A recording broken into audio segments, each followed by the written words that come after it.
할렐루야. 잠깐 기도하겠습니다. 하나님,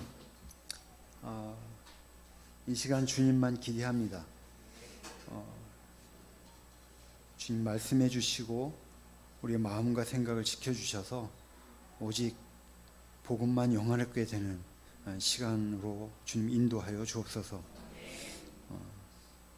거룩하신 예수님의 이름으로 기도합니다.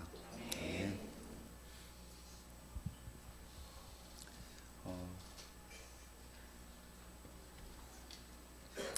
너무 반갑습니다.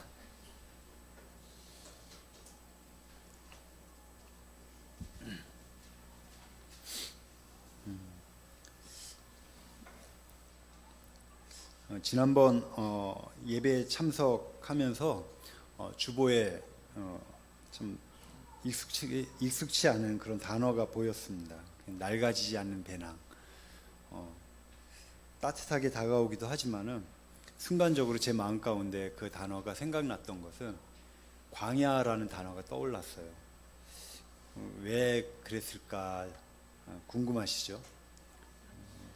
전에 학생들한테 궁금하면 500원 달라고 했었는데 근데 이스라엘 백성이 광야에서 40년간 지내면서 옷도 신발도 낡아지지 아니하였다라는 그런 말씀이 생각이 났어요.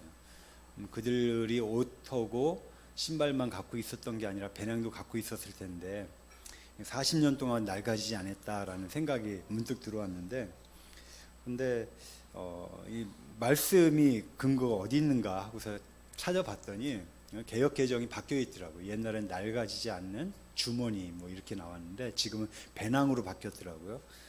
그래서 혹시나 해서 러시아 말, 우크라이나 말, 영어 말 막 다 찾아봤더니 우크라이나 말은 어떤 컨테이너를 얘기하더라고요. 컨테이너.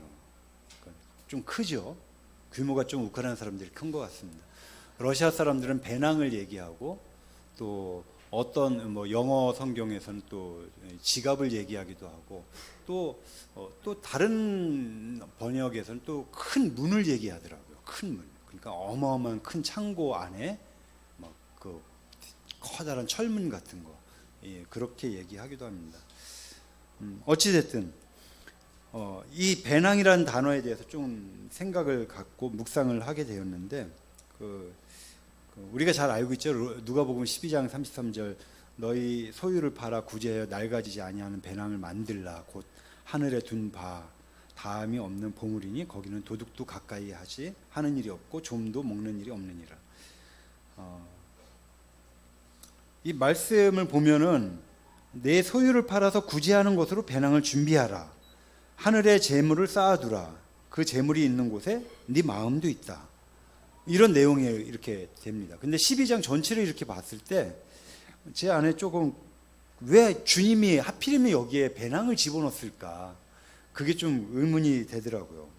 갑자기 왜 창세기 12장 말씀을 가지고 얘기해야 되는데 왜 누가복음 갖고 얘기하냐고 의문이 되실 것 같은데, 조만간 얘기가 나올 것입니다.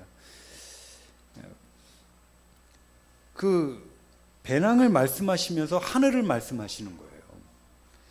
낡아지지 않는 배낭은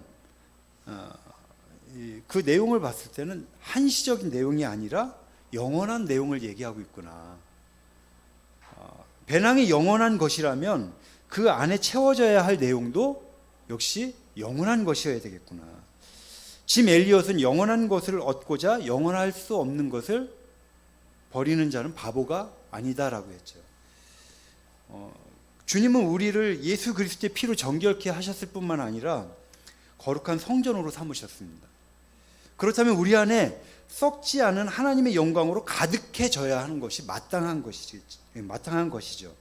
그런데 오히려 썩어질 사람이나 새나 기어다니는 동물 모양의 우상으로 채워진다면, 또는 이 세상에서 없어질 통치자들의 어떤 지식, 지혜 이런 것들로 채워진다면,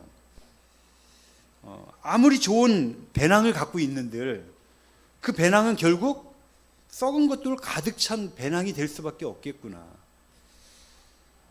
누가복음 12장에서 말하는 이 낡아지지 않는 배낭, 이것을 묵상하는 내내 제 마음 가운데 이렇게 한 가지 단어가 생각이 났어요. 믿음이구나. 믿음. 믿음이 아니고선 믿음이 없이는 하나님을 기쁘시게 할 수 없다라고 히브리서 기자는 얘기하고 있죠.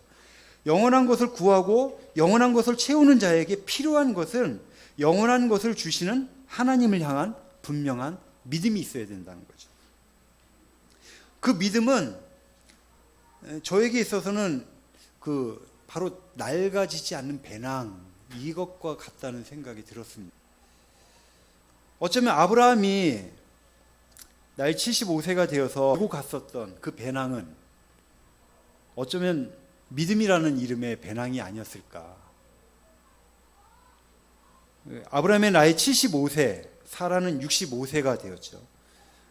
75세의 어르신들을 보면 정말 많은 경험과 견문과 그리고 대단한 지혜가 있습니다. 아브라함은 거기에다가 대단한 재력, 군사력, 정치력, 모든 걸 다 갖고 있습니다. 게다가 온유한 성품까지 갖고 있죠. 좀 믿어지지 않으실지 모르겠는데 믿으셔야 됩니다. 기억나시죠? 롯이 포로로 잡혀갔을 때 몇 명이 그 군사가 있었죠? 318명 군사가 있었죠. 그 사람들을 집에서 훈련시킨 병사라고 이렇게 얘기를 하더라고요. 적어도 이 정도의 사람들을 데리고 있으려면은 우리 지난번에 수련회 갔을 때 뭐 몇 명 안 되는 인원수인데도 어마어마한 돈이 들어갔더라고요. 오늘 봤더니 한참을 얘기하면서 올라왔어요. 목사님하고 먹는 거, 화장실도 그렇고 물도 그렇고 이 어마어마한 비용이 들어가는 거예요. 막 계산도 그렇지만은 잠자리 장소도 그렇고 보통이 아닌 거예요. 우크라이나에서 선교 활동하면서 학생들 300명을 먹이는데 화장실 하나가 문제가 생기면 전체가 문제가 생기는 거예요. 그런데 여기 300명이 넘는 거예요. 군사만. 그 군사를 먹이는 사람이 있고 거기 또 잠자리가 있고 일하는 사람이 있고 얼마나 많이 있겠어요. 그 군사와 딸린 식구들은 얼마나 많겠어요. 그렇다면은 군사력만 있는 게 아니라 이 경제력도 보통이 아닌 거예요. 이 아브라함의 이 삶의 모습을 보면 엄청 대단한 거예요. 그런데 게다가 그 인맥은 또 어떠했을까 싶습니다. 오죽하면 하나님이 아브라함을 부르면서 내 친척과 고향과 친척과 아비집을 떠나라고 했을까? 인맥이 얼마나 연결이 잘 돼 있었으면 그걸 떠나야만 하나님의 음성을 제대로 들을 수 있으니까. 이만하면 인정되는 삶을 살고 있고 누가 보아도 부러운 삶을 살고 있다라고 볼 수 있지 않을까요? 그런데 이 창세기 11장에 보면은 우리가 잘 알고 있는 것처럼 낳고 이것이 엄청 많이 나와요. 계속 낳고 하다가 30절에서 뭐라고 합니까? 자식이 없었더라. 이렇게 다 낳고 하는데 이 사람만 자식이 없는 거예요. 이 아브라함만. 아브라함에게 어쩌면 가장 절망적인 내용이 바로 이것이었지 않았을까 싶습니다. 그런 상황 속에서 주님의 음성이 아브라함의 귀에 들린 거예요. 너는 네가 살고 있는 땅과 네가 난 곳과 너의 아버지 집을 떠나서 내가 보여주는 땅으로 가거라. 사실 오늘 말씀 전체의 내용 중에서 주로 이제 함께 나누려고 하는 내용은 바로 이거 1절의 내용이에요. 1절의 내용. 주님이 이 말씀을 통해서 저에게 주신 몇 가지 은혜를 좀 나누게 되는데요. 첫 번째가 마음을 찢으라라는 내용을 좀 보겠습니다. 원래 제목이 없었는데 일부러 집어넣습니다. 아무리 부르심이라고 하지만 이 모든 것들을 다 내려놓고 알지도 못하는 곳을 떠나라는 것은 현실적으로 볼 때 너무나 미련해 보이고 또는 환상에 사로잡혀 가는 것만 같습니다. 아브라함이 일어나서 떠나갔다는 거예요. 그 근거가 무엇일까요? 우리는 이미 수없이 많은 설교를 듣기도 하고 묵상을 해왔기 때문에 잘 알고 있을 것입니다. 교훈으로 이 말씀을 듣기에 또 그렇고 특별한 부르심을 받은 사람에게 정말 좋은 말씀이구나라고 우리는 인정할 수 있겠죠. 그런데 이 말씀이 나와 상관이 있다면 그때는 달라지는 거예요. 나요? 왜요? 꼭 내가 가야 하나요? 나중에 가면 안 되나요? 하면서 차일피일 미루고 말씀을 피하지는 않았던가. 지금 우리가 살고 있는 곳은 너무나 익숙합니다. 그렇죠? 요즘 아파트가 있고 막 주변에 그 상가들도 같이 있고 학교도 바로 옆에 있고 아이들이 버스 타고 다니질 않습니다. 제가 어릴 적만 해도 학교를 가는데 하루에 차가 2대만 다녔어요. 그 새벽에 거의 6시쯤 내려와 가지고 그 차를 놓치면은 자전거를 타고 가야 되는데 그 자전거 잃어버리면 그날부터 정말 어려워지죠. 한 10리길 이상을 그렇게 학교를 다녔었으니까 걸어서. 요즘 너무 익숙한 삶을 살고 있습니다. 일부러 믿음을 쓰지 않아도 살 수 있을 것 같은 그런 곳은 아닐까요? 믿음으로 산다는 거 말이 쉽지 결코 내 편에서는 불가능한 것이었습니다. 나의 최선으로 결코 믿음의 삶을 살 수도 없었지만 그렇게 살려고 내 편에서 최선을 노력하면 할수록 성공의 기쁨은 잠깐뿐이었고 오히려 오랫동안 기억 속에 남아있던 것은 좌절과 아픔뿐이었습니다. 여호수아서 24장 2절에 보면은 이렇게 나옵니다.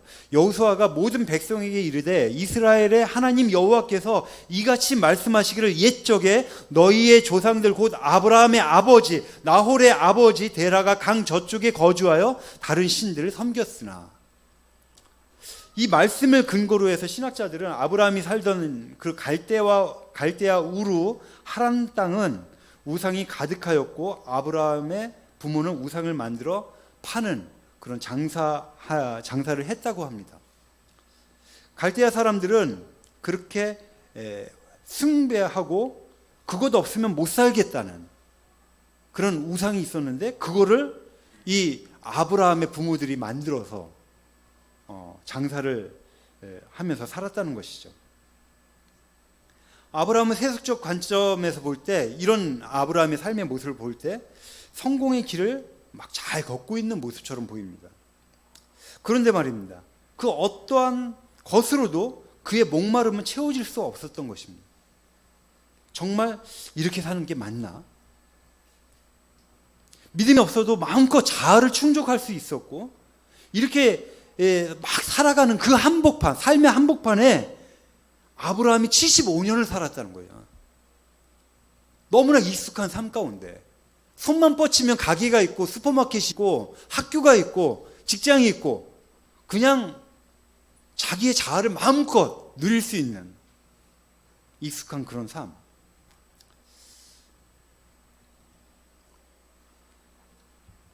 저는 95년도 6월 달에 우크라이나 선교사로 나갔습니다. 그때 수많은 일을 겪으면서 달려왔습니다. 어쩌면 수많은 세월 동안에 그냥 뭐라고 할까, 이것도 해보고 저것도 해보고 막 산전수전 별일들을 다 겪는데 교통사고도 당해보고 집시들한테 매도 맞아보고 그러면서 막 사람들한테 엄청난 이렇게 요즘 말로 하면은 그냥 인기도 얻어보고 막 했었는데 그런 모든 시간들 속에서 저의 마음은 그 어떠한 것으로도 채워질 수가 없었던 거예요. 그때 당시 저는 찬양 사역을 하면서 직장을 다니고 있었어요. 선교지로 나가기 전만 하더라도. 그런 저에게 이제 이 소식이 들려왔습니다. 찬양 사역자 겸 청년 지도자가 필요하다. 그때 저는 러시아 말은커녕 영어도 모른 채 우크라이나 지도가 어디 있는지도 모르고 무조건 달려나갔습니다.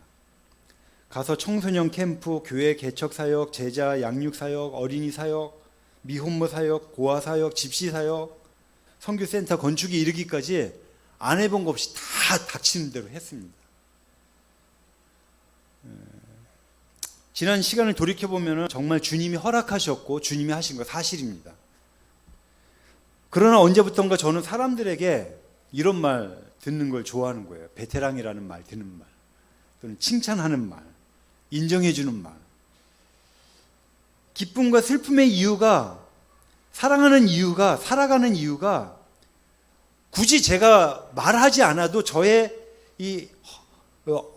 가치가 무엇을 붙들고 다니고 있는지 그런 것을 드러날 수밖에 없었던 거예요.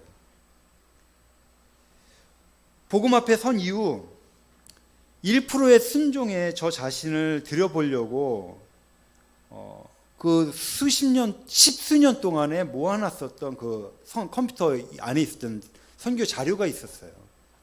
엄청난 많은 양이 있어요. 95년도부터 모았으니까 얼마나 많았겠어요. 2014년도까지 모았으니까. 2013년도까지. 근데 그걸 포맷시키는 데 있어서 손이 막 떨리더라고요. 그 포맷시키는 게. 야, 이거 여기에 자서전도 들어있는데 270페이지나 되는 A4 용지로, 그것도 10포인트로. 와, 이걸 어떻게 지우지? 이걸 어떻게 지우지?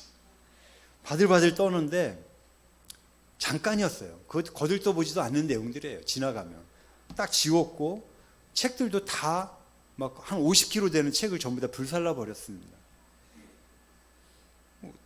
그렇게 결정하기까지는 쉽지 않은 시간이었는데 다 잘 했습니다. 잘 했는데 문제는 그 이후였어요. 이것이 내 의가 되는 거예요. 또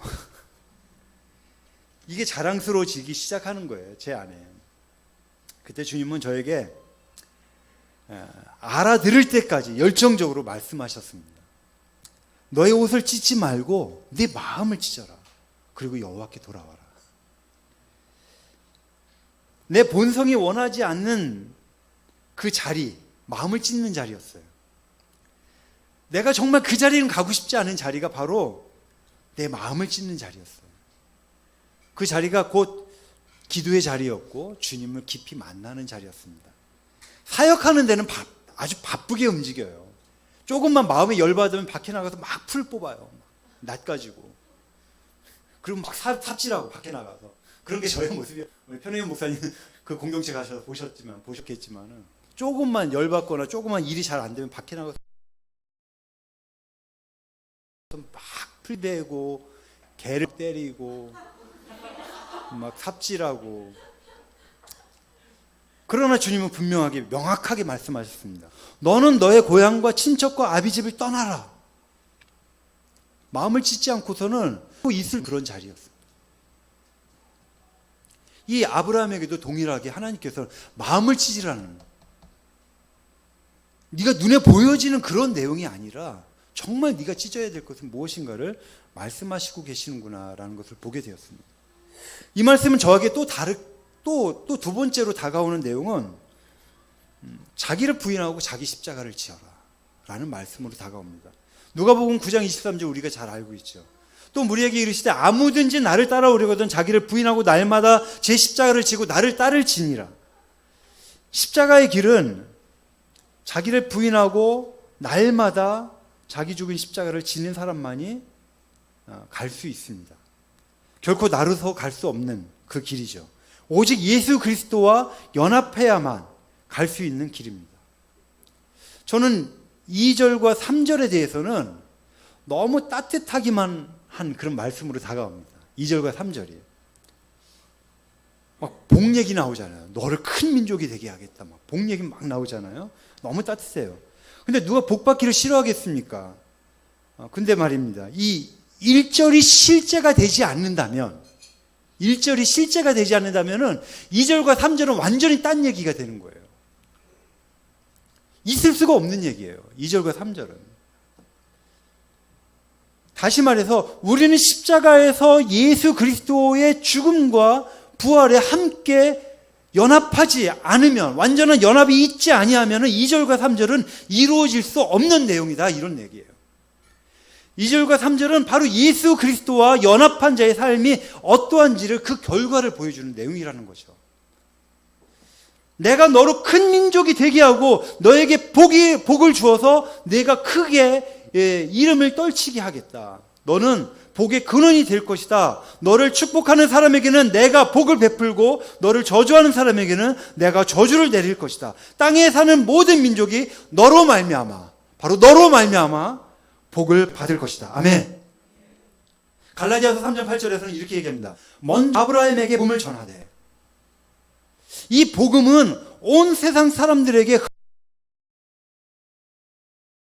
흘려보내도 결코 모자람이 없는 복음 대신 예수 생명이라는 것이죠. 그렇다면 우리가 예수 그리스도와 함께 십자가에서 죽고 부활 생명을 얻었음을 믿는다면 우리는 이미 복 자체이신 예수 그리스도와 하나가 된 복 덩어리인 것입니다. 복 덩어리. 그러나 이 사실을 잊은 채 또 다른 나를 추구하고 내가 뭔가를 이룰 수 있을 것 같고 뭔가 개선될 수 있을 것 같고 그런 생각을 갖는 순간부터 이미 나는 다른 길을 걷고 있는 거라는 거예요. 저는 저에게 있어서 더 이상은 여지가 없다고 생각했습니다. 그런데 저의 믿음에 대해서 지적을 당하거나 저의 삶에 대해서 어떤 비판을 당할 때 제 내면 깊숙한 곳에서 꿈틀거리는 게 있어요. 여러분은 안 그러세요? 저만 그런가요? 기분 나쁘잖아요. 괜히 우리 자존심 건드리는 얘기 막 하고 아니 그게 믿음으로 쓰는 거냐고 그게 믿음이냐고 막 얘기하면은 괜히 기분 나빠져요. 아니 이 사람이 왜 남의 믿음을 판단하지 막 이런 생각이 들고 왜 내 믿음이 이만하면 어때서 내 삶이 어때서 하면서 막 방어하기 시작하고 공격하기 시작하고 그러다가 약간 공격하다가 안 될 것 같으면 변명하기 시작하고 도망가기 시작하고 너무나 이런 태도가 막 빨리빨리 나오는 거예요. 제 안에서. 나에게 있어서 무슨 가능성이 있다고 하는 그 순간부터 하나님의 음성이 들리지 않기 시작합니다. 오히려 하나님을 대적하는 자리로 나아가는 저를 보게 되더라고요. 제가 자격증만 7개 됩니다. 오. 주산 자격증, 부기 자격증, 펜글씨 자격증, 운전기사 자격증. 하여튼 이렇게 쌓아놓은 게 자격증 7개가 돼요. 게다가 건축 이렇게 옆에다가 러시아 말로 스투카토 있잖아요. 벽을 똑바로 피는 거 이런 것도 하고 망치질, 목수일, 자동차 정비, 컴퓨터, 그림, 기타 연주하는 거 잘한다는 건 아니에요. 조금씩 하다 보니까 못하는 게 없는 것이지 잘하는 건 아니에요. 그런데 문제는 상황만 갖춰지면 늘 제가 찾는 것이 이런 것들이라는 거예요. 경험과 지식과 가지고 있는 재능 이것이면 된다는 거예요. 이걸로 선교한다고 했던 거예요. 주님이 내가 너와 함께 한다라는 그 약속의 말씀을 받았을 때만 하더라도 그거면 되겠다라고 했는데 막상 가서 보니까 엉뚱한 거 붙들고서 하고 있는 거예요. 제가 믿음을 쓰지 않고도 살 수 있는 그런 삶. 선교지에서 7년을 그렇게 살다 보니까 바닥이 나더라고요. 그만하면 깨달았어야 되는데 저는 또 다른 가치를 추구하고 이것저것 배워서 나를 채우려고 막 달려가고 있었습니다. 아무리 복음을 말하고 가르치면서 대단한 헌신을 한다고 해도 그 끝이 나라면 잘하면 그것은 곧 우상 숭배라고 골로새서 3장 5절은 이야기하고 있습니다. 그러므로 땅에 있는 지체를 죽이라 곧 음란과 부정과 사욕과 악한 정욕과 탐심이니 탐심은 곧 우상 숭배니라. 아멘. 이 사실이 저와 상관이 됐을 때 제 자신이 어떤 죄인인지를 깨닫게 되었고 그런 제 자신에게 사형 선고 외에는 다른 길이 없음을 인정하게 되었습니다. 정말 아무 말도 할 수 없는 그슬린 나무처럼 그냥 서 있을 때 주님은 저에게 십자가에서 예수 그리스도와 함께 너는 죽었어. 너는 예수 그리스도와 함께 부활 생명을 얻은 자야. 이것에 대해서 믿음을 주시는 거예요. 제 마음 가운데. 막 불에서 꺼낸 그 불에 그슬린 나무 있잖아요. 막 타다 말 그 그슬린 나무. 그런 나무에게 임했던 것처럼 하나님의 전적인 은혜 없이는 나에게 정말 아무 소망이 없구나. 그것이 실제가 되는 그 순간 저는 그때 비로소 십자가 위에 머문 하나님의 눈 안에 있는 그 긍휼을 발견할 수 있었습니다. 아브라함의 모습이 바로 불에 그슬린 나무처럼 나 75세야. 자녀가 없습니다. 이제 더 이상 내 생명이 없습니다. 만약 그 자리에 섰던 게 아니었을까? 만약 그랬다면 그에게 단 한 가지 소망이 있다면 그를 부르신 하나님의 말씀뿐이었던 거예요. 그동안 너 애썼다. 너 수고 많았다. 이제 너는 가만히 있어. 내가 하는 것을 보아라. 내가 하겠다. 내가 너로 큰 민족이 되게 하겠다. 내가 너로 복의 근원이 되게 하겠다. 주님이 말씀하시는 거예요. 이거 얼마나 놀라운 말씀입니까? 천지를 창조하신 하나님께서 친히 오셔서 그냥 타다버린, 그냥 버려도 아무 쓸짝이도 없는 그 슬린 나무에게 친히 내가 하겠다. 그리고 복을 약속하시는 거예요. 무엇을 더 믿겠습니까? 이거 외에. 하나님은 아브라함에 말씀하셨고 아브라함은 그 말씀을 아주 단순하게 순종하였습니다. 4절을 이렇게 시작하죠. 이에 아브라함이 여호와의 말씀을 갖고. 어떻게 이 일이 가능하였을까요?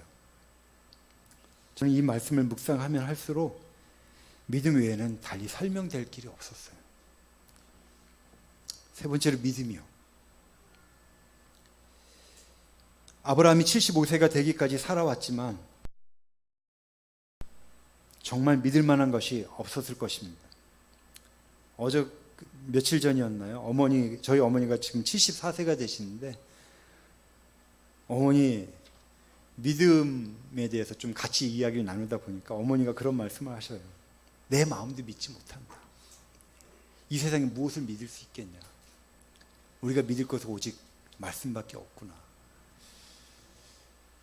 그동안 내가 믿는다고 하고 믿음이 있다고 여긴 것은 다름 아닌 자기 확신을 믿는 것이었더라고요. 우리가 잘 알고 있듯이 자기 확신은 믿음이 아니잖아요.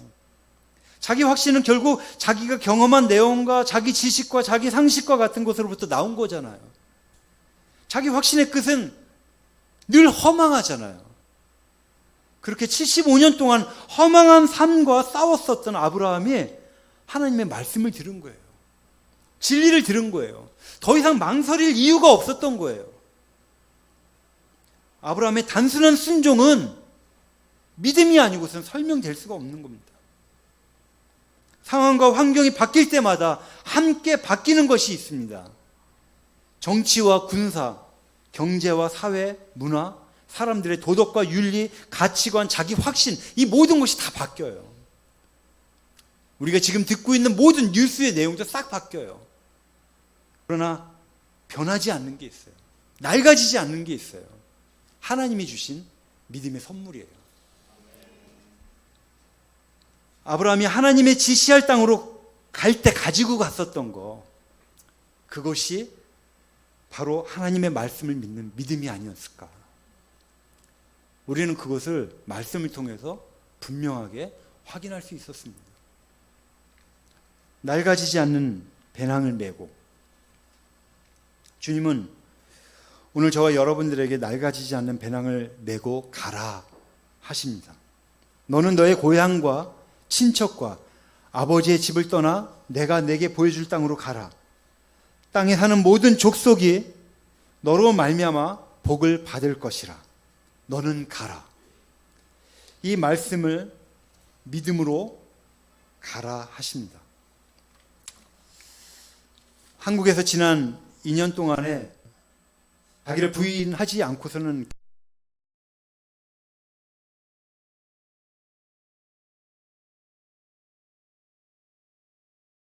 결코 나아갈 수 없는 그런 자리를 주님께서 허락해 주셨습니다.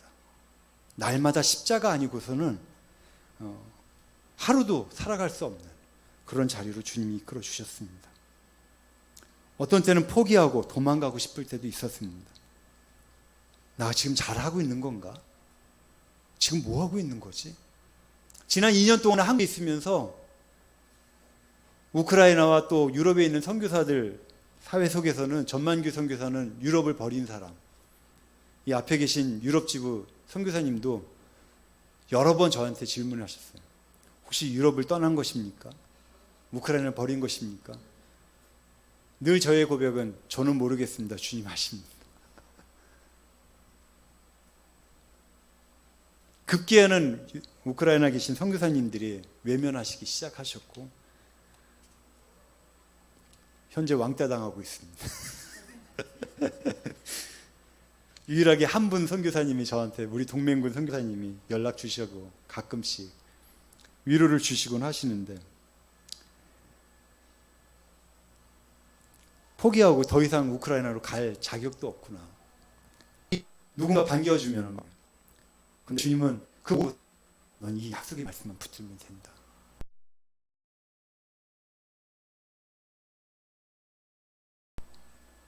다시 말씀을 붙잡게 하셨습니다. 내 꼬라지를 보면 정말 소망이 없었습니다. 이러다 끝나겠구나, 이러다 망하겠구나 싶었습니다. 근데 주님은 그런 나를 향하여 불러주시고 말씀하시는데, 너 망해야 돼. 너 망해야 돼. 너에게서 뭘 얻으려고 그러는데 너 망해야 돼. 너는 너의 고향과 친척과 아버지 집을 떠나 내가 내게 보여줄 땅으로 가라.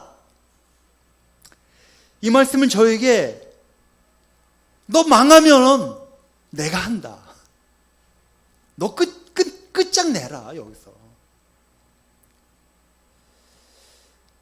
아브라함이 하나님의 말씀에 순종할 수 있었던 것은 완전히 망한 자리에서 오직 그 말씀 하나만 부여잡고 나갈 수 있었던 그 믿음 때문이었습니다. 그 믿음은 곧 바로 낡아지지 않는 배낭, 저는 이렇게 보여졌습니다. 믿음이 없이는 우리의 그 어떠한 선교도, 대단한 사역도, 대단한 구제도 아무것도 아닌 거예요. 하나님이 우리에게 베풀어 주신 선물, 그 믿음. 주님은 무엇을 하려고 하지 말고 그저 하나님의 말씀을 믿고 순종하는 자리로 나아오라. 주님이 약속의 말씀에 순종함으로 나갔던 아브라함처럼 저와 제 아내 또한 오늘 창세기 12장 1절에서 4절 이 약속의 말씀을 믿고 순종함으로 다시 열방으로 나아갑니다. 헤브론 학교에서 1년 동안 있는 가운데 그런 일이 있었어요. 앞에다가 23년 베테랑 선교사 딱 붙이고 뒤에도 붙이고 그리고 막 풀 깎는 흉내를 하는데 학생 역할을 하는 선생님이 집사님 그러는 거예요. 오늘 목사님 하신 것처럼. 그 얼굴이 울그락불그락. 아니 나 선교사인데 왜 나한테 집사라 그러는 거야. 막 혼잣말 하는 거죠. 모든 선생님들 앞에서. 쪽팔림을 두 번째 당하는 시간이었는데 빨리 이 시간이 끝나고 싶었던 거예요. 제 입으로 직고하는 시간처럼. 그리고 빨리 끝났어요. 얼굴을 빨갛게 상기된 상태에서 앞에 있는 것을 빨리 찢었습니다. 딱 뗐는데 뒤에 붙어있는 걸 모르고 그날 하루 종일 여기저기 쫓아다니면서 사람들이 베테랑 선교사 막 이렇게 얘기하고 그 얘기 들을 때마다 막 얼굴이 뜨거워지고 부끄럽고 내가 왜 이렇게 살고 있지? 무엇에 근거를 두고 살고 있나? 마지막 순간까지 헤브론 원영학교를 마치는 그 마지막 순간까지 내 안에서 다른 것들을 추구하고 있는 저를 또 발견하게 해주시고 또 벌거벗겨 주시고 아버지와의 마지막 시간을 병원에서 지내면서 내가 할 수 있는 게 아무것도 없더라고요. 근데 아버지는 저에게 이런 말씀을 해주셨어요. 넌 말씀과 기도로 살아. 장인어른 또 마지막 숨이 갑자기 돌아가셨으니까 금요일날 돌아가셨는데 화요일날 전화 주셔서 전 목사 말씀과 기도로 살아라. 그렇게 하고서 주님 나라로 가셨어요. 수술을 하고서 병원에 누워있는데 고통이 쉬지 않고 있는 그 시간 동안에 참 그 시간 동안 주님 깨닫게 해주셨던 것은 이 핏줄조차도 내 마음대로 할 수 없더라고요. 핏줄이 그냥 막혀버리면 그냥 이 전체가 다 부어버리더라고요. 이 속안이. 이 고통이 이게 말도 할 수 없는 고통이더라고요.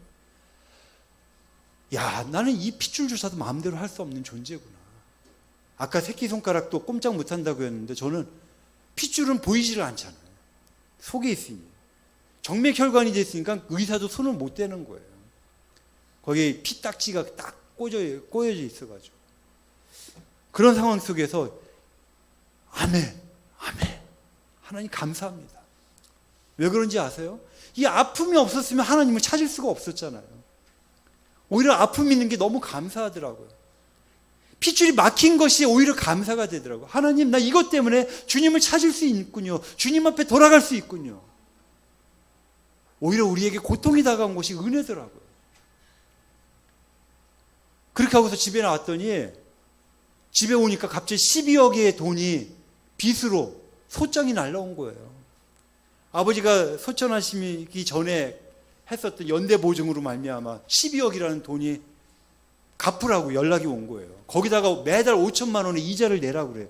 돈 한 번도 누구한테 빌린 적이 없는 제가 이건 무슨 일이야. 어떻게 해요? 주님 앞에 기도했죠. 말씀 붙들고 다시 제가 붙들어야 될 건 말씀밖에 없더라고요. 다시 그 말씀을 믿는 믿음으로 달려갈 수밖에 없었는데 그때도 주님은 주님 눈 안에 있는 긍휼을 저에게 보여주셨어요. 그리고 그 길을 주님의 뜻으로 풀어주셨는데 지금 주님이 일하시고 계십니다. 제가 할 수 있는 게 아무것도 없어요. 어저께 진해에 갔다가 올라왔습니다. 먼 거리였습니다. 엄청 먼 거리였어요. 새벽 3시 넘어서 잠을 잤어요. 약간 얼굴이 깨지지하게 보이죠. 아들을 군대 보내고 나니까 하나님의 마음이 다시 한번 부어지기 시작했습니다. 캄보디아로 보냈을 때, 딸이 키르키즈로 보냈을 때, 군대로 가고 나니까 우리 편 목사님이야 공군을 위해서 열심히 기도해 주시겠지만 저는 요즘 해군을 위해서 열심히 기도하고 있습니다. 해군의 아들들이 다 내 아들 같이 보이는 거예요. 아, 이것이 주님의 마음이구나. 아들이 그곳에서 복음의 증인으로 살고 있습니다. 조만간에 주님께서 또 어떤 일을 행하실지 기대가 되고 있습니다. 아들은 군대로, 딸은 키르키즈로, 저희는 다시 우크라이나로 갑니다. 앞으로 어떤 일들이 우리 앞에 놓여질지 아무것도 모릅니다. 그저 말씀만 한 자락만 붙들고 나갑니다. 일단은 주님께서 가라 하셨습니다. 그래서 그 말씀에 순종합니다. 그 다음 걸음 또 말씀을 구할 것입니다. 우주고로드라는 지역은 국경에서 바로 옆에 떨어져 있어요. 국경 지역까지 15분에서 20분이면 가요. 차로 금방 가는 지역이에요. 아주 가까운 지역이에요. 그러다 보니까 맨 국경 수비대들이 있고 언제 어떻게 위험을 당할지도 모르는 그런 위치예요. 비자도 받기가 어려운 지역이에요. 그러나 주님이 가라 하시면 주님이 그 일들을 주님의 수준으로 일하실 것을 믿습니다. 우리가 기도해야 될 것은 그런 일들이 자기에게 해달라는 기도도 물론 필요하겠지만은 그 기도보다 가장 우선으로 우리가 기도해야 될 것은 설사 다 안 된다 할지라도 이 믿음의 배낭, 낡아지지 않는 이 믿음의 배낭은 놓치지 않도록 끝까지 붙들고 달려갈 수 있도록 이걸 기도해 주십시오. 다른 거 붙들지 않고 오직 진리를 순종함으로 나갈 수 있도록 가장 최우선으로 둘 수 있도록 오직 예수 그리스도만 자랑할 수 있도록 이것을 위해서 기도해 주십시오. 저는 이 기도의 내용이 저뿐만이 아니라 우리 모두의 삶 가운데 당연히 가져야 할 내용이라고 믿습니다.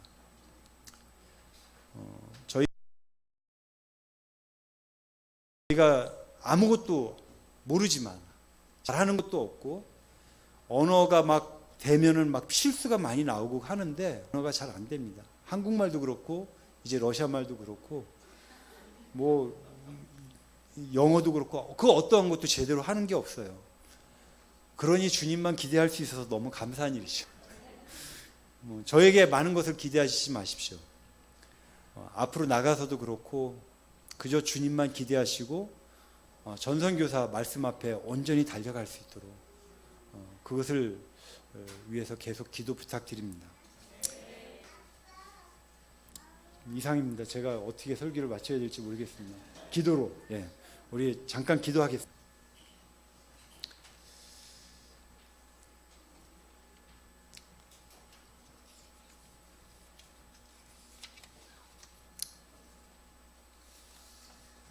너는 너의 고향과 친척과 아버지의 집을 떠나 내가 내게 보여줄 땅으로 가라. 아브라함이 여호와의 말씀에 순종하여 따라갔고, 예 아버지,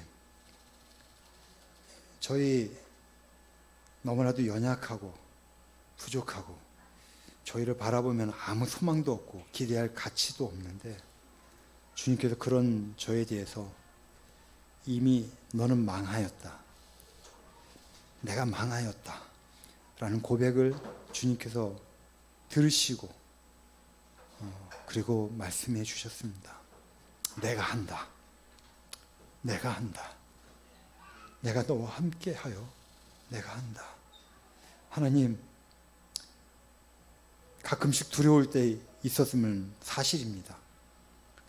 마음이 어렵기도 하고 두렵기도 하고 이제 어떻게 해야지? 옛날 같았으면 뭔가 할 수 있다는 그런 생각으로 달려갈 때가 있었습니다. 근데 이번 걸음은 한 번도 가보지 않은 그 걸음을 걷는 것만 같습니다. 근데 주님 감사합니다. 주님께서 나에게 말씀해 주셨습니다. 내가 한다. 내가 복을 주겠다. 내가 너로 큰 민족을 이루게 하겠다. 주님 감사합니다. 나에게 약속을 주셔서 감사합니다. 나와 함께 한다고 말씀해 주셔서 감사합니다. 주님께서 먼저 앞장서 주셔서 감사합니다. 하나님, 나는 그저 불 속에서 막 건져 나온 그런 불타다만 그런 나무 조각밖에 못 됩니다. 이제 더 이상 소망이 없지만 오직 내게 있어서 소망은 예수 그리스도, 그분이면 충분하겠습니다. 우리 모두 그 자리에서 복음을 영화롭게 하는 우리 성도들로 인도하여 주시옵소서. 거룩하신 예수님의 이름으로 기도합니다. 아멘. 네, 이 시간 악보에 있는 찬양 우리 함께 기도해 함께 부르시면서 주님 앞에 다 함께 기도하고 마치려고 합니다.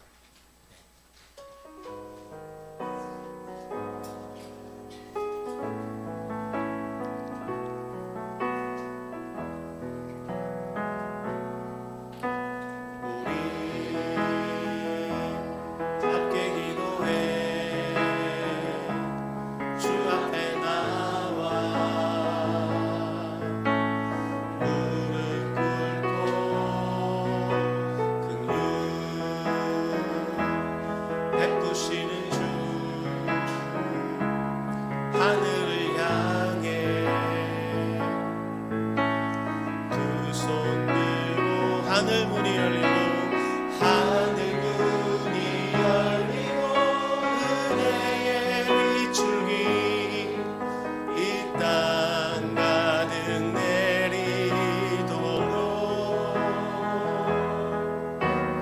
마침내 주 오셔서 의의 비출기 우리 위에 부으시. 우리 다 같이 일어나셔서 한 번 더 찬양합시다.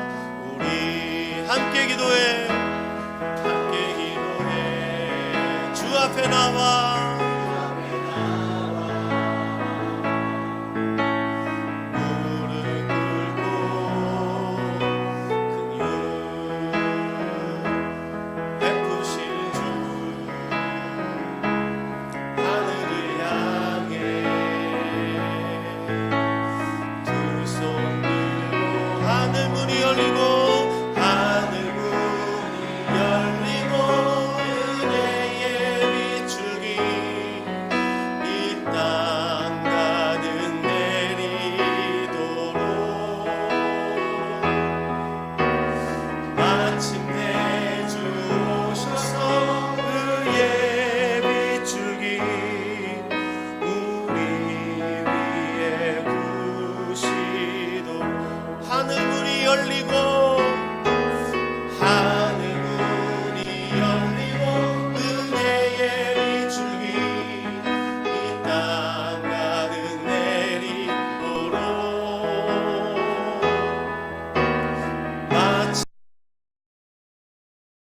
마침내 주 오셔서 의의 비출기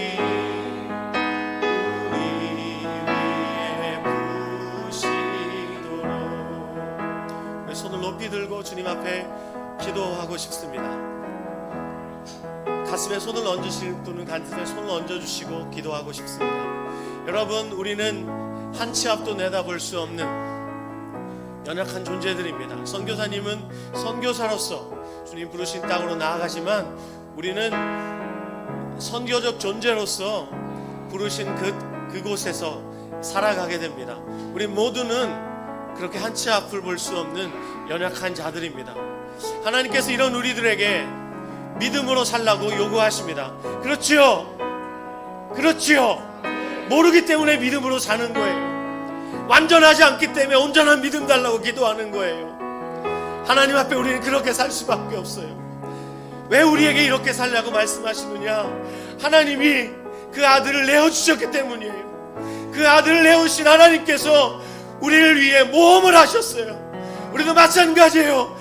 한 치 앞도 내다볼 수 있는 우리에게 모험이 필요한 이유는 우리가 연약하기 때문이고, 하지만 주님이 우리 안에 계시기 때문에 두렵지만 한 걸음 떼면서 나아갈 수 있는 것이에요.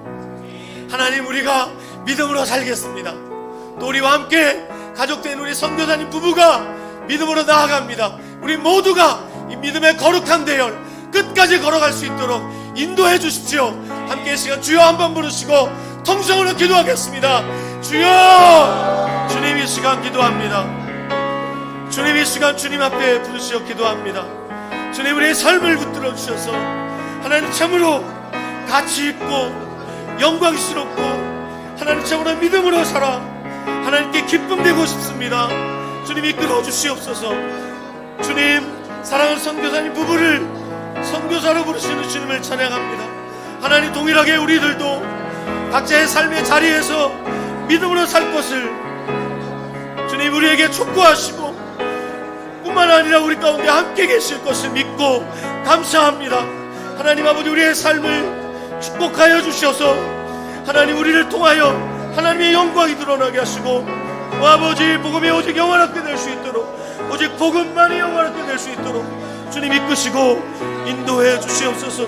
주님, 한 걸음 더 믿음 없이는 설 수 없는 그 자리, 오직 믿음으로만 설 수 있도록 주님 도우시옵소서.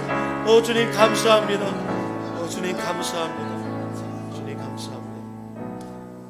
주님, 아무도 반기지 않는 그 땅 우크라이나의 우즈고로드와 또 주님이 허락하실 그 이후의 시간들, 사랑하는 선교사님을 보내며 우리가 감사하며 또 마음 졸이며 또 함께 기도하겠습니다. 현지 선교사들에게 왕따를 아니요 주님, 하지만 우리는 왕을 따르는 자들입니다.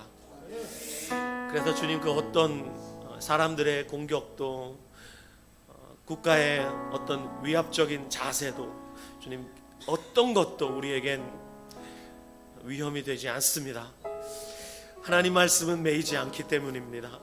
하지만 비자 문제로 매이고 장막의 문제로 매이고 사람들과 관계에 매일지라도 하나님의 말씀은 매이지 않음을 믿습니다. 하나님, 그러므로 담대하게 선교사님 부부가 나아갈 수 있음을 감사합니다. 우리도 몸으로 함께 가고 있음을 주님 앞에 감사합니다. 주님, 이 두 분을 섬길 수 있게 해주셔서 너무너무 감사합니다. 하지만 주님, 더욱 깊이 섬길 수 있도록 주님, 우리를 이 사랑의 끈으로 더욱 단단하게 주님 묶어주시기를 간구합니다. 오늘 예배를 허락하신 주님께 감사합니다. 지금은 우리 주 예수 그리스도의 은혜와 하나님 아버지의 크신 사랑과 성령의 교통하심이 함께 사랑하는 선교사님 부부를 파송하며 또 한몸된 교회임을 함께 감사하며 영광을 함께 누리는 사랑하는 모든 성도들과 성도들 배우의 가정과 사랑하는 자녀들과 또 손대는 모든 것 위에, 우리가 기도하는 모든 선교지와 사랑하는 선교사님들의 사역 위에 이제부터 영원토록 함께 하시기를 간절히 축원하옵나이다. 아멘. 우리 주님 다시 오실 길을 만들자. 십자가를 들고 땅 끝까지 우린 가리라. 우리 주님 하늘 영광 온 땅 덮을 때 우린 땅 끝에서 주를 맞으리.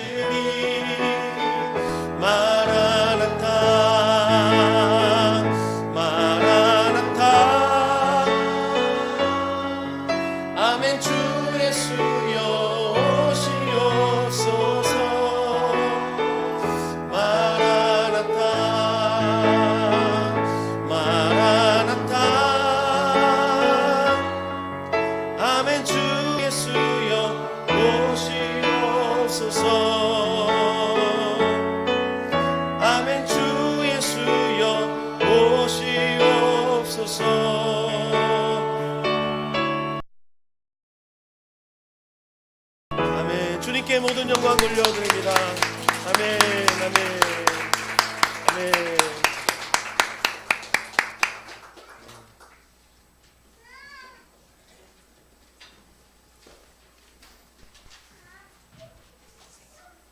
예, 이후 순서 광고 드리겠습니다. 저희